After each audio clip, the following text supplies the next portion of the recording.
We don't have control of the border. And, when I was down there and saw illegals just ferrying right across the Rio Grande, first and foremost, you got to get a full mobilization of National Guard.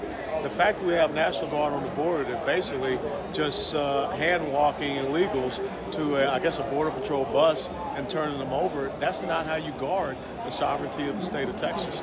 You also got to start looking at how do we tax remittances from illegal immigrants, and that's how you can build up a border security fund instead of talking about a GoFundMe account. We've got to make sure that we start looking at the fact that the federal government has abdicated its constitutional duty and role and responsibility. So how then can we arrest? How then can we detain? How can we deport? Because this is something that the state should have an ability to do, which is what it says in the Constitution, Article 1, Section 10, Clause 3. So those are some of the things. Everyone talks about building a wall, but Texas has 1,200 miles of border. There's only 145 miles of wall that has been built. So what are you going to do in the in-between? But if you put the military or the National Guard more so on the border, what would be the, let's say, the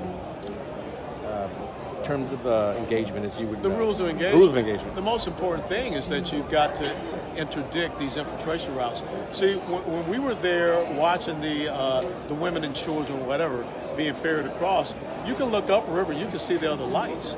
You can see the people that are coming across, the getaways that no one's going to catch. So at least if you put that screen of individuals all along the border, they can interdict and stop that type of infiltration so you can reduce the amount of getaways.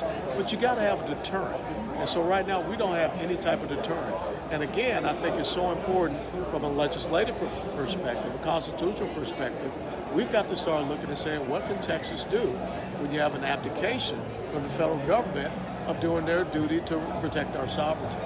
Should the federal government in that case kick back some of that money that you guys pay into, or? Absolutely. And not just that. We should say we're not sending you some of this money because you're failing to do your job here with the Border Patrol and failing to do your job with ICE. And we're going to have to take that responsibility. So we're going to have to fund it. So instead of sending Texas taxpayer dollars to you, we're going to keep it here to do your job.